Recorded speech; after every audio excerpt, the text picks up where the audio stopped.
आपका maths mentor Durgesh Tiwari और हम लोग मिल रहे हैं अपने शानदार यूट्यूब चैनल आरटी अकेडमी पे। ये एक ऐसा प्लेटफॉर्म है, आप देख ही रहे हैं कि जो सिलेबस है आपका, जो 22-23 सेशन है, उसमें जितना भी आना है कंटेंट बोर्ड का, तो सब कुछ हम लोग करा रहे हैं।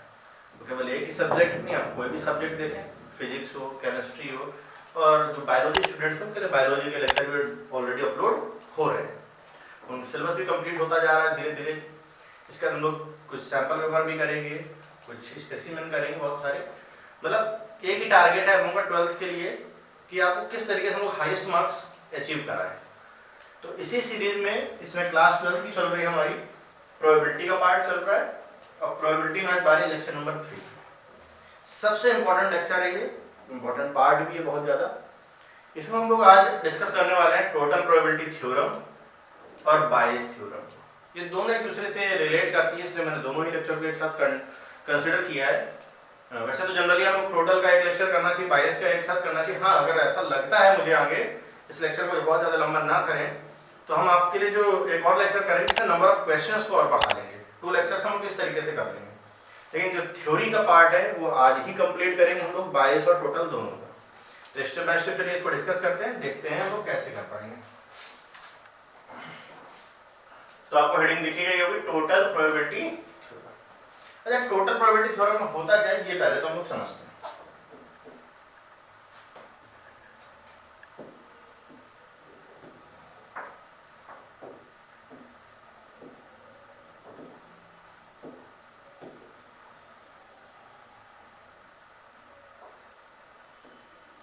जैसे थोड़ा आपके पास एन इवेंट है, E1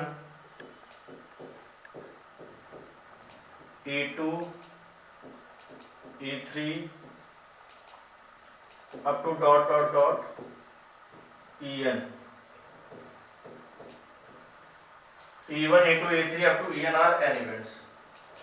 म्यूचुअली एक्सक्लूसिव है, एग्जॉस्टिव है। ये पूरा आपका सैंपल स्पेस है, मैं इसको कह सकता हूँ कि सैंपल स्पेस, मतलब दोनों में कुछ भी कॉमन नहीं है। ये सैंपल स्पेस है, दोनों में कुछ भी कॉमन। एक इवेंट ए ऐसी है जो सबके साथ हो रही है, एक इवेंट ए ऐसी है जो कि सबके साथ हो रही है। तो अगर मैं इस हिस्से को थोड़ा सा अलग करूं, जैसे ये वाला पार्ट आप देखें तो ये वाला पोर्शन क्या है, ए इंटरसेक्शन E1। ये वाला पार्ट क्या है आपका, ए इंटरसेक्शन E2। ये इंटर पार्ट क्या है, ए इंटरसेक्शन E3। और अगर मैं इसको देखूं इस वाले पार्ट को, तो ये वाला पोर्शन है आपका ए इंटरसेक्शन En, मतलब कॉमन पार्ट। अब इसकी थ्योरी क्या होगी, let E1 E2 E3 up to dot dot dot En are n events which are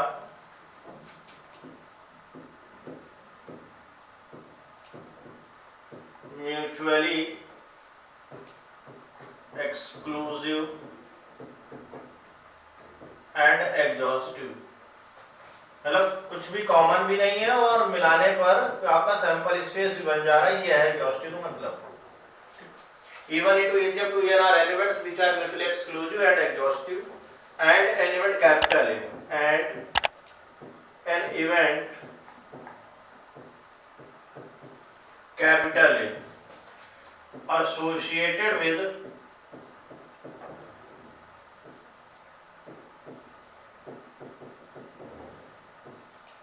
all these events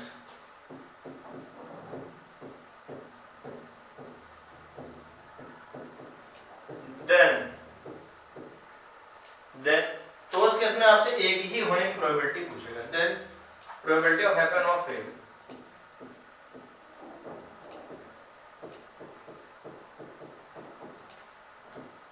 probability of happen of ए।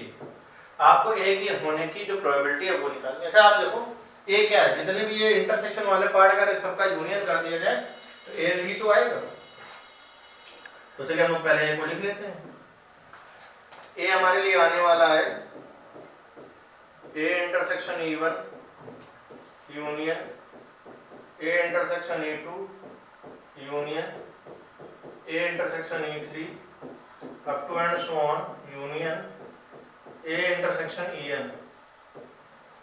और अगर हमको इसकी प्रोबेबिलिटी निकालनी है तो इसमें प्रोबेबिलिटी लगा दीजिए, इधर भी प्रोबेबिलिटी लग जाएगा। हाँ, अब एक बात और देखो, हम लोग को ये पता है कि अगर इवेंट म्यूचुअली एक्सक्लूसिव है और एग्जॉस्टिव है तो उस केस में जो PA union B union C है वो PA plus B plus PC equal to 1 हो जाता है। लेकिन ये छोटे छोटे से पार्ट हैं, एग्जॉस्टिव तो नहीं है बट म्यूचुअली एक्सक्लूसिव है। अगर म्यूचुअली एक्सक्लूसिव है तो आप ये समझिए कि इनमें कॉमन तो कुछ नहीं है, और अगर कॉमन कुछ नहीं है तो इंटरसेक्शन का पार्ट 0 हो जाएगा, यानी कि सब ये एडिशन में आ जाएंगे। अगर आप इसको कम समझ पा रहे हैं तो मैंने लेक्चर नंबर 1 में म्यूचुअली एक्सक्लूसिव और एग्जॉस्टिव के बारे में डिटेल का लेक्चर एक दे रखा है, तो आप उसको बहुत आराम से देख सकते हैं। तो यहाँ पर ये बन जाएगा जाकर के हमारे लिए P A intersection E1 plus P A intersection E2 plus P A intersection E3 plus up to and so on P A intersection En। और आप A इंटरसेक्शन B को आप स्प्लिट कर दो, यानी कि आ जाएगा प्रोबेबिलिटी ऑफ A इक्वल, ये बन जाएगा P1 into PA/1 plus P2 into PA/2 plus up to and so on PEN into PA/En। ये पूरा फॉर्मूला हमारा आ गया टोटल प्रोबेबिलिटी का।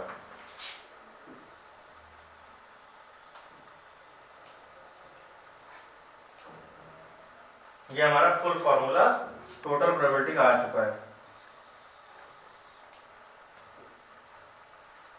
ये जो टोटल फार्मूला आप देख रहे हैं वो टोटल प्रोबेबिलिटी का फार्मूला हमारा ये निकल करके आ गया है। चलिए अब हम लोग आते हैं इसमें और आगे, ये टोटल प्रोबेबिलिटी का फार्मूला है। अच्छा, बिल्कुल ऐसा ही सेम फिगर सेम सब कुछ 22 में भी आता, बस 22 में फर्क इतना है कि 22 आपकी कंडीशनल प्रोबेबिलिटी होती है, 22 आपकी क्या होगी, कंडीशनल प्रोबेबिलिटी है। और मैं एक बात और बताऊं, जो फाइनल वर्क होता है उसको हम लोग ए बोलते हैं। जैसे मैं यहाँ पे कुछ डिटेल में लिख देता हूँ छोटी छोटी चीजें। जैसे ए हमेशा फाइनल वर्क होता है, जो फाइनल वर्क हो रहा होता है।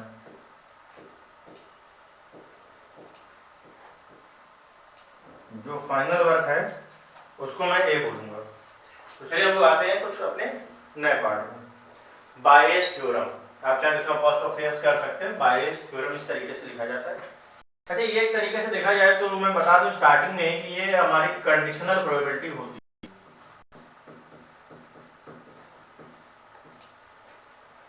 कंडीशनल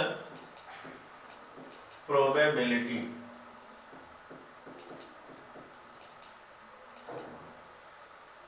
ये एक तरीके से हमारे लिए कंडीशनल प्रोबेबिलिटी का वर्क करेगी। चलिए हम लोग इसके लिए फिगर बना लेते हैं सब कुछ।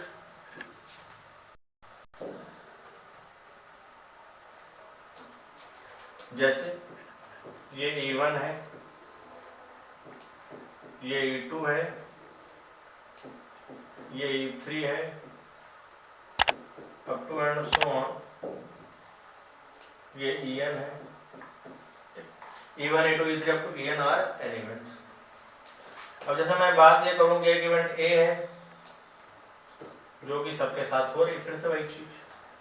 तो अगर इन हिस्सों की बात करी जाए जो कि हम ऑलरेडी डिस्कस कर चुके हैं उतनी देर से, कि ये वाला जो पार्ट है हमारा ये है A इंटरसेक्शन E1, ये जो पार्ट है हमारा ये A इंटरसेक्शन E2। ऐसे ही चलते चले जाएंगे तो जो लास्ट वाला पार्ट आप देख रहे हैं ये हमारा A इंटरसेक्शन En। मतलब ये इस तरीके से हमारे पार्ट बनेंगे। ठीक, अब इसकी थ्योरी कैसे लिखेंगे, पहले तो थ्योरी लिखनी चाहिए हमें, तो थ्योरी लिख लेते हैं हम। तो आप ऐसे समझिए, late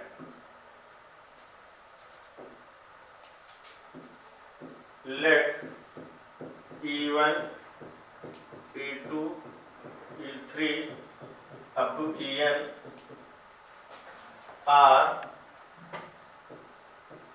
n events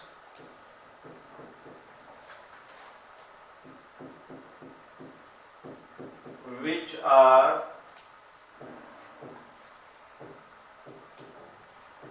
mutually exclusive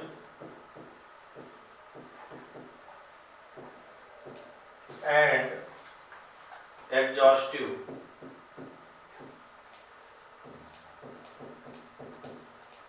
ठीक, इसके बाद and an event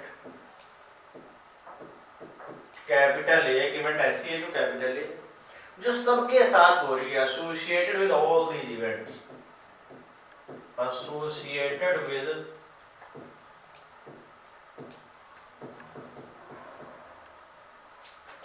all these events.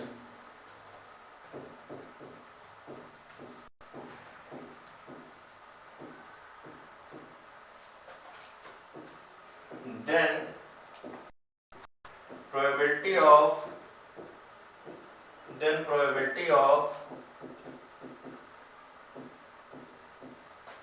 happen of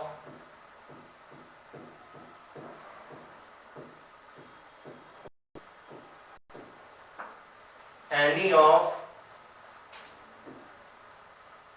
EI का मतलब यहाँ पे E1 की होने की प्रोबेबिलिटी पूछ सकता है, E2 के होने की प्रोबेबिलिटी पूछ सकता है, E3 की होने की प्रोबेबिलिटी, मतलब किसी की भी पूछ सकता है। जो ये इवेंट्स आप देख रहे हैं, अब क्या एक ही नहीं पूछेगा, वो जो फाइनल वर्क है वो कहाँ से हो रहा है इस बात की प्रोबेबिलिटी पूछेगा। अगर हम लोग क्वेश्चन क्लियर करेंगे तो स्टेप बाय स्टेप सारी चीजें हम लोग डिस्कस भी करेंगे आराम से। तो happen of the probability happen of any of EI given that, वो ये आपको दिया गया होगा, is given that is already happened, given that A is already happened, A already हो चुका है। यानी कि आपसे कुछ इस तरीके से पूछा जाए कंडीशनल के हिसाब से, मान लो मैं E1 कर लेता हूँ, P E1 बाई A आपसे पूछा गया, तो आप फॉर्मूला क्या लगाएंगे, P E1 intersection A whole upon probability of A, तो P E1 इंटरसेक्शन A हो जाएगा P E1 into P A by E1, P E1 intersection हो जाएगा P E1 into P A by whole upon, ये जो P A लिखा हुआ है ये तो टोटल प्रोबेबिलिटी वाला ही फॉर्मूला है, तो पूरा फॉर्मूला आपको लिखना पड़ेगा, जितना बड़ा सा होता है पूरा चलेगा। क्या चलेगा, P1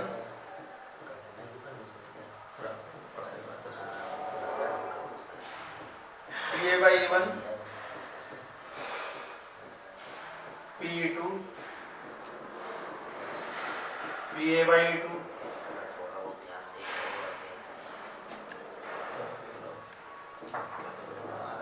plus up to and so on PN into P A by EN, ये हमारे लिए पूरा फॉर्मूला तैयार हो गया है। तो ये जो फॉर्मूला आप देख रहे हैं ये बायस थ्योरम में है जो हमको यूज करना होगा, ये फॉर्मूला हमको बायस थ्योरम में यूज करना है, और जो वो सबसे पहले लिखा था PA वो है टोटल प्रोबेबिलिटी के लिए। अच्छा, आप कैसे पहचानेंगे कि जो क्वेश्चन है हमारा बायस का है कि टोटल का है? बायस के केस में आपको क्या होगा, आपको जो फाइनल वर्क है वो कहाँ से हो रहा है, E1 से हो रहा है कि E2 से हो रहा है कि E3 से, इस बात की प्रोबेबिलिटी पूछेगा, जबकि जो टोटल प्रोबेबिलिटी है हमारे लिए उसमें आपसे जो फाइनल वर्क हो रहा है, फाइनली जो भी वर्क हो रहा है उसी की प्रोबेबिलिटी आपसे पूछेगा। एक दो बातें हो, जो फाइनल वर्क हो रहा है उसको A से डिनोट करें, और बाकी जो इवेंट्स हो रही हैं E1 E2 E3, मतलब जो हाथ से वो टुकड़ों में वर्क हो रहा है उसको हम लोग E1 E2 E3 में कन्वर्ट करते हैं। चलिए इसको बॉक्स में क्लोज कर लेते हैं क्योंकि बहुत इंपॉर्टेंट फॉर्मूला है, एक लॉन्ग क्वेश्चन बोर्ड एग्जाम में आपको इससे मिलेगा। ये बायस थ्योरम का फॉर्मूला हो गया और ये हमारे लिए होगा टोटल प्रोबेबिलिटी का। तो पहले तो आप इसका स्क्रीनशॉट ले लीजिए टोटल प्रोबेबिलिटी का, और फिर इसको देख लीजिए बायस थ्योरम। बायस थ्योरम एक तरीके से कंडीशनल प्रोबेबिलिटी है, इसलिए कंडीशनल प्रोबेबिलिटी का फॉर्मूला यहाँ पे लगा हुआ है, जबकि जो टोटल प्रोबेबिलिटी है वो सिंपल है। तो चलिए हम लोग आते हैं इसके क्वेश्चन। ये अभी थ्योरी थी, हम लोग क्वेश्चन पे इस पे आ जाते हैं। फिर ये फर्स्ट क्वेश्चन है, द बैग ए कंटेन्स, देखिए टू टाइप्स के बैग हैं, एक बैग ए है और एक बैग बी है। ये बैग के नहीं, जो बैग फर्स्ट है इसमें 3 व्हाइट एंड 2 ब्लैक बॉल है, 3 व्हाइट 4 ब्लैक बॉल है, सॉरी व्हाइट 2 ब्लैक बॉल, और जो बैग बी है 2 व्हाइट और उसमें 5 black ball, 2 white 5 black ball. One of the bag is chosen at random, कोई भी एक बैग सेलेक्ट किया और एक बॉल फाइनली निकाली। What is the probability that the drawn ball is white. अब देखिए यहाँ भी यही समझना होता है, फाइनली एक बॉल निकाली गई है और उस बॉल के व्हाइट होने की प्रोबेबिलिटी निकालनी है, यानी कि जो फाइनल वर्क हो रहा है प्रोबेबिलिटी की उसी की पूछी जा रही है। जो फाइनल वर्क हो रहा है प्रोबेबिलिटी किसकी पूछी जा रही है, उसी चीज की, और जो फाइनल वर्क हो रहा है उसकी प्रोबेबिलिटी पूछी जाए तो जो क्वेश्चन है वो चला जाएगा हमारा टोटल प्रोबेबिलिटी थ्योरम। चलिए अब आते हैं इसमें ए। पहले तो आप लोग ए लेट करते हैं, लोग E1 E2 E3 कर रहे थे वो ए, पहले तो ए लिखेंगे। ए हो जाएगा अ व्हाइट बॉल ड्रॉन, अ व्हाइट बॉल ड्रॉन, अ व्हाइट बॉल ड्रॉन। अब आ जाइए E1 E2, दो बातें हो सकती है, बैक फर्स्ट से हो या सेकंड, सेलेक्ट बैक फर्स्ट हो जाएगा, दूसरे केस में हो जाएगा सेलेक्ट बैक, फर्स्ट में हो जाएगा select back first, select back second, दो में से किसी एक बैक से ही निकलेगा। तो यहाँ पे देखो प्रोबेबिलिटी ऑफ ए ही आपसे केवल पूछा गया है, तो जरा फॉर्मूला यूज करें, P1 into PA by E1 plus P2 into P A upon E2। अच्छा P1 की अगर बात करूं तो देखो कितने बैग हैं, 2 बैग हैं, और 2 बैग में से एक बैग के जो सिलेक्शन की प्रोबेबिलिटी होगी वो कितनी होगी, 1/2। भाई 2 बैग हैं, 2 बैग में से अगर आप एक बैग सेलेक्ट करेंगे प्रोबेबिलिटी हाफ हाफ हो जाएगी कि नहीं, 1/2। तो जो P1 है उसकी वैल्यू आई हमारी 1/2 और जो P2 है उसकी वैल्यू भी आई 1/2। अच्छा यहाँ पर रीड करना सबसे ज्यादा इंपॉर्टेंट, जो थ्योरी, जिसका थ्योरी पार्ट स्ट्रांग होगा प्रोबेबिलिटी में, प्रोबेबिलिटी ज्यादा आसान हो जाएगी। जैसे PA/E1 का मीनिंग जिसको पता है वो जल्दी से लिखे। अब जैसे क्या है, probability of white ball drawn given that select back first, यानी कि बैक फर्स्ट से व्हाइट बॉल निकालनी है, तो बैक फर्स्ट से व्हाइट बॉल निकालने की प्रोबेबिलिटी क्या हो जाएगी, 3 फेवर में टोटल है 5, यानी कि आ जाएगा 3/5। PA/E2 probability of white ball drawn given that select back second, यानी कि बैक सेकंड या बैक बी से आप यहाँ पे ए बी भी लिख सकते हैं, इस जगह ए लिख दें। जो बैक बी है, बैक बी के से अगर आप व्हाइट बॉल निकालेंगे तो उसके जो प्रोबेबिलिटी हो जाएगी 2/7। ये 2 से 2 कैंसिल हो गया, 3/10 प्लस 1/7, एलसीएम अगर आप लेंगे तो 70 हो जाएगा, तो 21 प्लस 10, यानी कि ओवरऑल जो आंसर हमारा आएगा वो आएगा 31/70। यही इस वाले पार्ट के लिए आंसर हो गया। तो मेरे ख्याल से आप इसको समझ पाए होंगे कि हम लोग किस तरीके से इन क्वेश्चंस को सॉल्व कर सकते हैं। बस समझना इतना है इसमें कि ए क्या होगा और E1 E2 E3 जो इवेंट्स होती हैं वो क्या लेने हैं। अगर आपने एक बार इवेंट का सिलेक्शन कर लिया तब ये क्वेश्चन आपका सॉल्व हो जाएगा। आते हैं लोग नेक्स्ट क्वेश्चन पे अपने, इसको देख लेते हैं। बैग P और बैग Q, 2 बैग है, एक है बैग P है और एक है बैग Q है। तो बैग P में 4 white 5 black ball, 4 white 5 black ball है। बैग Q में 9 व्हाइट 7 ब्लैक बॉल है, 9 व्हाइट 7 ब्लैक बॉल है। एक a ball is transferred from bag P to bag Q, back P से बैक क्यू में एक बॉल ट्रांसफर करी जा रही है, एक बॉल यहाँ से आपने ट्रांसफर कर दी है यहाँ पर ball. Then a ball is drawn from the bag Q, finally एक बॉल यहाँ से निकाली गई है और that drawn ball is black. देखिए जो फाइनल हो रहा है उसी की प्रोबेबिलिटी पूछी गई है, जो फाइनल वर्क हो रहा है उसी की प्रोबेबिलिटी पूछी गई है। तो मैं बार बार कह रहा हूँ जो फाइनल वर्क हो रहा है उसकी प्रोबेबिलिटी पूछी जाए तो उस केस में टोटल प्रोबेबिलिटी हो रहा है, और जो फाइनल वर्क कहाँ से हो रहा है इस बात की प्रोबेबिलिटी पूछी जाए तो वो बाय से। तो इसको देखिए कहते हैं ए क्या है हमारे लिए, अ white ball drawn from back second, a white ball drawn from back Q, a white ball drawn from back Q, E1 E2। अब देखो यहाँ से एक बॉल रखी गई है तो हो सकता है वाइट ट्रांसफर। अच्छा बहुत से बच्चे यहाँ पे कंफ्यूज जाते हैं, वो बैक के सिलेक्शन को E1 और E2 कर लेते हैं, नहीं, क्योंकि जो डिपेंडेंसी है वो किस पे, भाई वाइट बॉल जाए या ब्लैक बॉल ट्रांसफर पूरा वर्क काम कर रहा है ना। देखिए क्या लिखा हुआ, अब ball transferred from bag P to bag Q, यानी कि आप यहाँ अब वाइट बॉल ट्रांसफर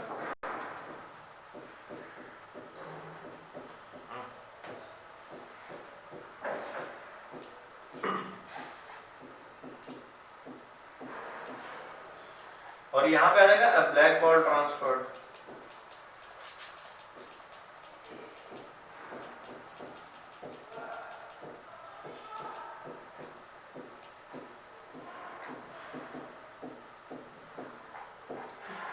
हमको निकालना क्या है, प्रोबेबिलिटी ऑफ ए निकालना है, तो इसके लिए फॉर्मूला तो अपने को पता ही है, फॉर्मूला हो जाएगा P1 into PA/E1 plus P2 into PA/E2।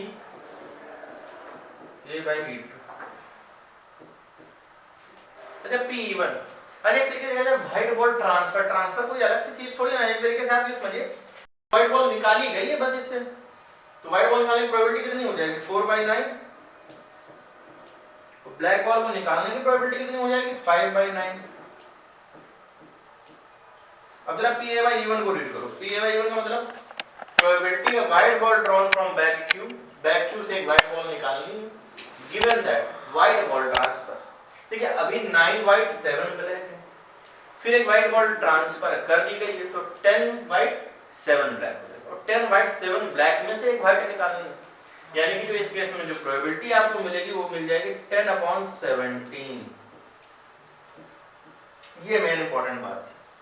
अच्छा इसके बाद PA/E2 probability a white ball drawn from back Q, एक व्हाइट बॉल निकालनी है और ब्लैक बॉल ट्रांसफर। देखिए अभी 5 ब्लैक हैं, यहाँ पे एक ब्लैक आपको निकाली वो तो काम हो गया, अब एक ब्लैक आप जब इसमें डाल देंगे तो 9 व्हाइट 8 ब्लैक हो जाएंगे, तो ओवरऑल तो 17 रही। लेकिन आप ये भी तो ध्यान दीजिए निकालना कितनी व्हाइट बॉल की प्रोबेबिलिटी, तो व्हाइट तो आपकी अब इस केस में 9 ही रहेंगी ना, ये थोड़ी ना चेंज हो जाएगा, तो इसके लिए हम लोग पुट कर लेते हैं क्या 9, एलसीएम क्या हो जाएगा 17 × 9 153, 40 प्लस 45, यानी प्रोबेबिलिटी हमारी आ जाएगी 85/153। ये हमारे लिए आंसर आ चुका है 85/153। तो आप चाहें इस क्वेश्चन का स्क्रीनशॉट ले सकते हैं, बहुत अच्छा क्वेश्चन था। मेन ट्रांसफर में बेस्ड था ये क्वेश्चन कि बॉल को आपको ट्रांसफर करना है, फिर एक फाइनली बैक क्यू से एक बॉल निकालनी है, उस बात की प्रोबेबिलिटी पूछी गई, यानी कि एक टोटल प्रोबेबिलिटी का क्वेश्चन था। एक क्वेश्चन और देखेंगे हम लोग।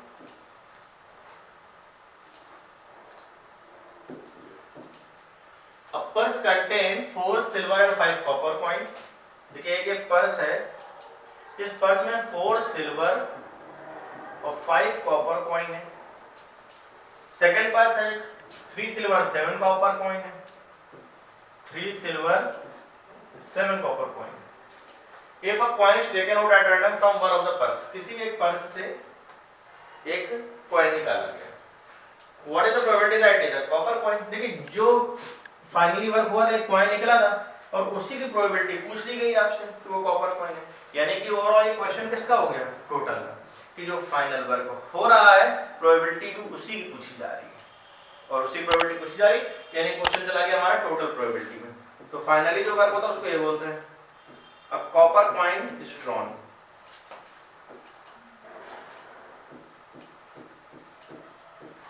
A copper coin is drawn. E1, E2। ये हो सकता है कह दिया जाए सेलेक्ट पर फर्स्ट, सेलेक्ट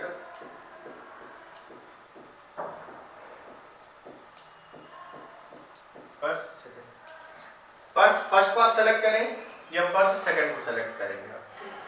प्रोबेबिलिटी ऑफ ए आपसे पूछा गया क्योंकि टोटल प्रोबेबिलिटी का क्वेश्चन है, इसलिए हम लोग प्रोबेबिलिटी ऑफ लगा लेंगे, अप्लाई करेंगे। तो P1 into PA/E1 plus P2 into PA/E2। अब देखिए P1 मतलब 2 बैग्स हैं और 2 बैग में से एक बैग के जो सिलेक्शन की प्रोबेबिलिटी होगी वो होगी 1/2। यहाँ पे आ गया 1/2 और यहाँ पे भी आ गया 1/2। अच्छा हम लोग बात करें PA/E1 की। PA/E1 का मतलब क्या है? प्रोबेबिलिटी है कॉपर कॉइन इज ड्रॉन, एक कॉपर कॉइन निकाला गया। गिवन दैट, क्या गिवन है? सेलेक्ट पर्स फर्स्ट, यानी कि पर्स फर्स्ट से आपको कॉपर कॉइन निकालना है। तो पर्स फर्स्ट में फेवरेबल हमारे पास कितने? 5, टोटल कितने? 9, यानी कि प्रोबेबिलिटी हुई जाकर के 5/9। PA/2 probability a copper coin is drawn given that select purse second, हमें सेकंड पर्स से कॉपर कॉइन निकालना है, यानी कि आ जाएगा 7/10। तो यहाँ पे आ जाएगा हमारे लिए 5/18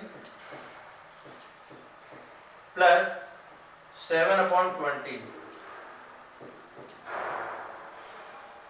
ये आ जाएगा हमारे लिए 180। इसको 360 करेंगे एलसीएम। हाँ 180 भी कर सकते हैं। तो 18 इंटू 10 जो 50 आ जाएगा, 9 63 आ जाएगा। 113/180, यही हमारे लिए एग्जैक्ट आंसर हो जाएगा टोटल प्रोबेबिलिटी इस पर्टिकुलर क्वेश्चन के लिए। बस आपको फॉर्मूला याद रखना है और आपको ये याद रखना है कि ए क्या होगा हमारे लिए, E1 क्या होगा, E2 क्या होगा, बस इन छोटी छोटी चीजों को ध्यान रखना है। आते हैं हम लोग नेक्स्ट क्वेश्चन के लिए। अब देख लेते हैं इसमें एक फैक्ट्री है, product is manufactured, product manufacture हो रहे हैं एनी ऑफ द 3 मशीन। कोई एक 3 मशीन है हमारे पास, A, B and C, ABC, ये 3 मशीन है। और कोई एक आइटम जो प्रोडक्ट मैन्युफैक्चर्ड किया जा रहा है इनसे, दे प्रोड्यूस, मशीन ए आपको बना रहा है 25% प्रोडक्शन है, मशीन बी का जो प्रोडक्शन है वो है 35%, मशीन सी का प्रोडक्शन है 40%। अब product is selected at random, एक प्रोडक्ट सेलेक्ट किया गया है। Find the probability that it is defective, हमें इस बात की प्रोबेबिलिटी बतानी है कि वो डिफेक्टिव है। और ये अज्यूम करने को कहा गया है कि जो मशीन ए है वो 5% डिफेक्टिव आइटम बना रही है, मशीन बी 4%, मशीन सी 2% डिफेक्टिव आइटम बना रही है। तो देखिए एक ओवरऑल आप ये समझिए, एक प्रोडक्ट सिलेक्ट किया गया है और वो डिफेक्टिव पाया गया है, तो हमें इस बात की प्रोबेबिलिटी बतानी कि वो डिफेक्टिव है, यानी कि ओवरऑल जो फाइनल वर्क हो रहा था उसी की प्रोबेबिलिटी पूछी जा रही है, यानी कि टोटल में क्वेश्चन चला गया। ए हमारे क्या लिए क्या हो जाएगा, defective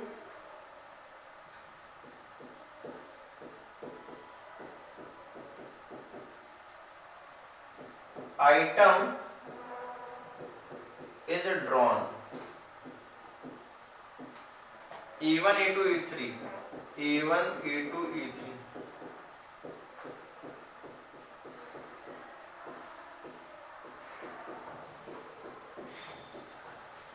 Manufactured by machine A manufactured by machine B, manufactured by machine C, machine A B और सी से बनाया गया हो, किसी ना किसी से एक बनेगा। तो यहाँ प्रोबेबिलिटी ऑफ ए की अगर हम बात करें तो प्रोबेबिलिटी ऑफ ए हमारी आएगी, फॉर्मूला बनेगा P1 into P A by one plus P2 into P A by two plus P3 into P A by, ये फॉर्मूला हमारा प्रोबेबिलिटी का। अब देखो P1 मैन्युफैक्चर्ड बाय मशीन है, मशीन कितना बना रहा है, मैन्युफैक्चर कर रहा है 25%, मशीन बी कितना बना रहा है 35%, मशीन सी कितना बना रहा है 40%। A by E1 probability a defective item is drawn given that it is manufactured by the machine A, machine कितना बना रहा है 5%, 5 by 100, मशीन बी कितना बना रहा है 4% यानी कि 4 by 100, मशीन सी कितना बना रहा है 2% यानी कि 2 by 100। ये आ चुका है। अब चलिए इसको लोग सॉल्व कर लेते हैं। 25 into 5 125 plus 35 into this 140 plus 80 upon 1 2 3 4, ये आ जाएगा हमारे लिए 220, तो 320 और 345 345 अपॉन 10,000। इसको सिंप्लीफाई अब आप लोग करेंगे, ये आपका काम है कि आप इसको कैसे सिंप्लीफाई करेंगे। चलिए एक क्वेश्चन और देखते हैं, ये बहुत अच्छा क्वेश्चन है। यहाँ पे इसमें दो पार्ट है।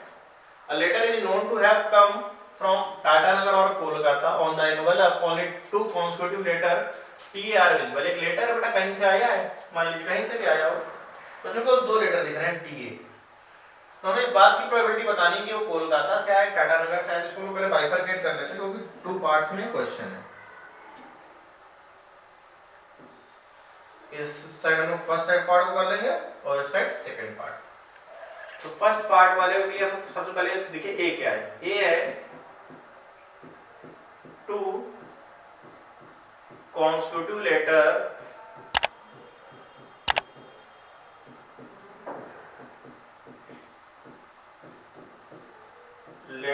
TA are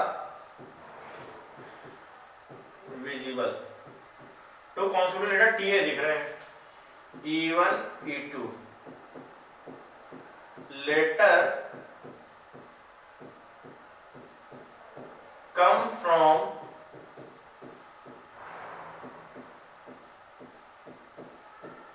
Kolkata. अच्छा स्पेलिंग में थोड़ा ध्यान दीजिएगा आप, ये नहीं कि CULCTTA वाला लिख ले कलकत्ता, तो स्पेलिंग का इंपॉर्टेंस है इसमें क्योंकि दोनों चीजें डिफर कर जाएंगी। और इसके लिए आ जाएगा लेटर कम फ्रॉम टाटानगर।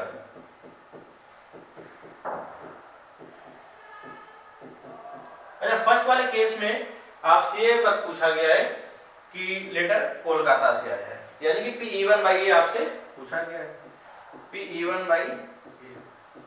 तो इसके बाद पहले तो हम फॉर्मूला अप्लाई कर लेते हैं, P1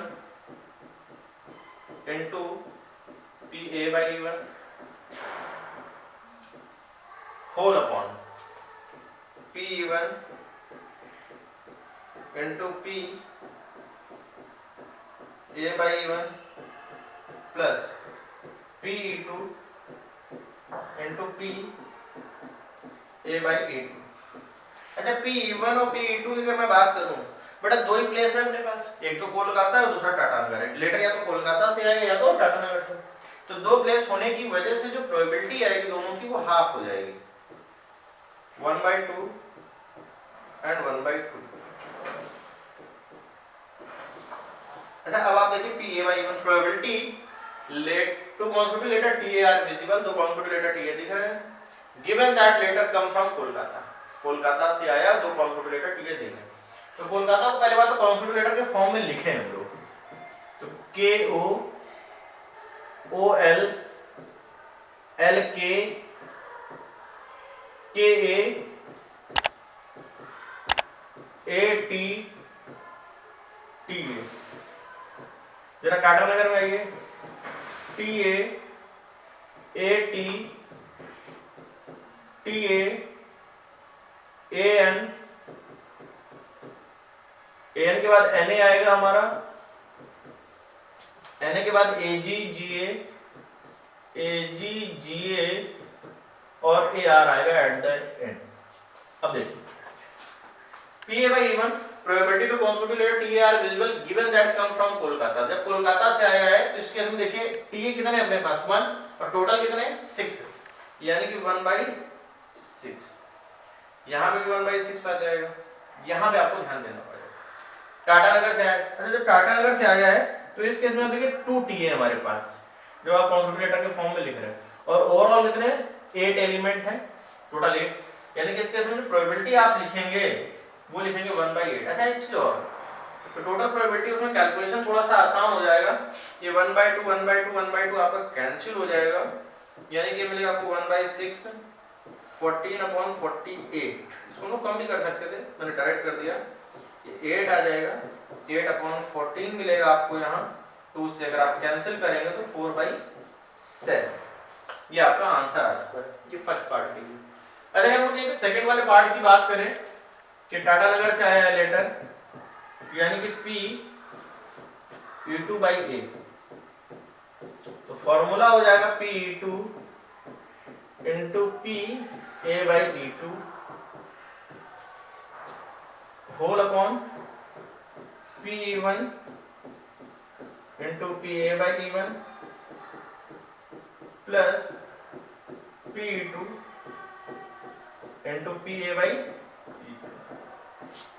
अगर PE2 कितना है आप ये समझिए, मतलब लेटर टाटा नगर भाई, तो हाफ हाफ तो हो ही जाएगा, ये वाला पार्ट हाफ और हाफ, और ये प्रोबेबिलिटी अभी जस्ट थोड़ी देर पहले निकाली, ये 1/8 थी, ये 1/6 और ये 1/6,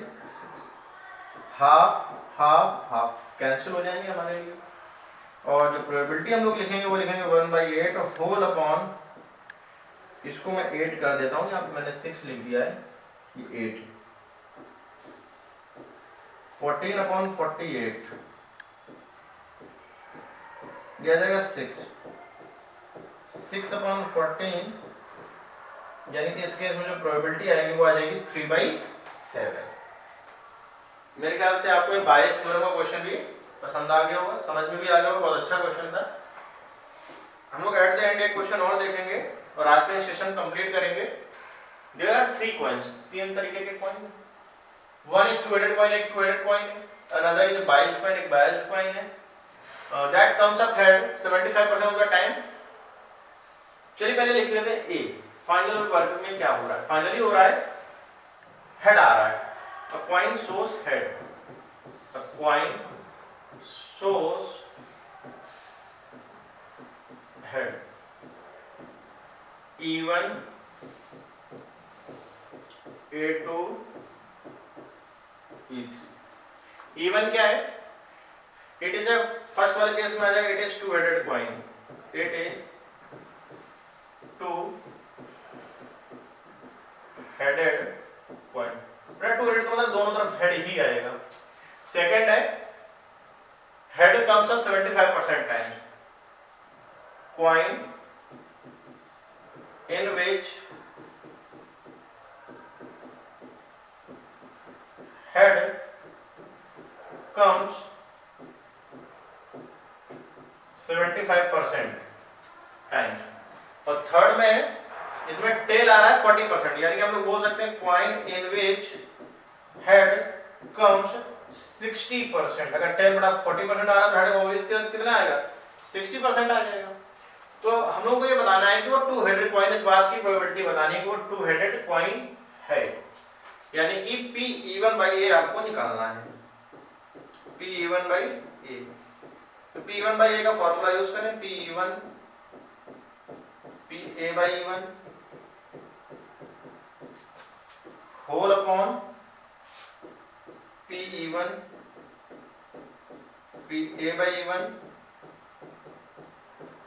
plus PE2 PA by E2 plus PE3 into PA by E3। अच्छा PE1 देखिए 3 कॉइन्स है, सिलेक्शन ऑफ कॉइन की बात चल रही है, तो ये हो जाएगा 1/3 1/3 1/3 1/। अच्छा बात करें PA बाई E1 की, probability it shows head given that it is a two headed coin. भैया सीधी सी बात, अगर टू हेडेड कॉइन हो तो श्योर इवेंट हो गई ना, प्रोबेबिलिटी 1। PA बाई E2 की बात करें, probability coin in which 75% time head, but अब 75% टाइम हेड आता है, यानी प्रोबेबिलिटी 75/100 हेड आने की, यानी कि 3/4। और इसमें 60% आ रही है, यानी कि 60/100। या आप इसको लिख सकते हैं, अगर मैं अलग से लिखूं 60/100 को मैं क्या लिख सकता हूं, देखिएगा ध्यान से, ये cancel 3/5, 3 and 3 cancel out, 3 and 3 cancel out. अब आते हैं एलसीएम पे, 1/3 होल अपॉन 60 एज एलसीएम, तो 20 प्लस 15 प्लस 12, 3 से कैंसिल 20 आ जाएगा ओवरऑल ऊपर न्यूमरेटर में 20/47। ये इस पर्टिकुलर क्वेश्चन के लिए हमारा आंसर आ चुका है। तो आई होप आज का जो सेशन है आपको अच्छा लगा होगा। ये कंबाइंड लेक्चर था टोटल प्रोबेबिलिटी और बायस थ्योरम पर। अगर आपको ऐसा लगता है कि इसमें क्वेश्चंस कुछ कम हुए हैं तो आप कमेंट करें, या आपका कोई पर्टिकुलर डाउट है तो आप उसको पिन करें, हम लोग कंसीडर करेंगे। जो नेक्स्ट लेक्चर होगा हम लोग का रैंडम प्रोबेबिलिटी या प्रोबेबिलिटी डिस्ट्रीब्यूशन का, उसमें हम लोग उस क्वेश्चन को भी डिस्कस करेंगे। बाकी आप जान रहे हैं मैं हूं आपका मैथ्स मेंटर दुर्गेश तिवारी। हम लोग जहां पर मिल रहे हैं उस शानदार यूट्यूब चैनल का नेम है आरटी एकेडमी। आपको यहाँ सारे सब्जेक्ट इजीली अवेलेबल हैं, आपकी पूरी प्लेलिस्ट बनी हुई है, फिजिक्स केमिस्ट्री बायोलॉजी। आप चाहें तो आराम से देख सकते हैं, 1 टाइम 2 टाइम जितना भी। अगर आप वीडियो को फर्स्ट टाइम वॉच कर रहे हैं प्लीज चैनल को सब्सक्राइब करें, शेयर करें और बेल आइकन को प्रेस करें। तो आज के सेशन को हम लोग इतना ही रखेंगे। बहुत जल्द मिलेंगे अपने नेक्स्ट लेक्चर में, जो प्रोबेबिलिटी का होगा लास्ट लेक्चर। बाय।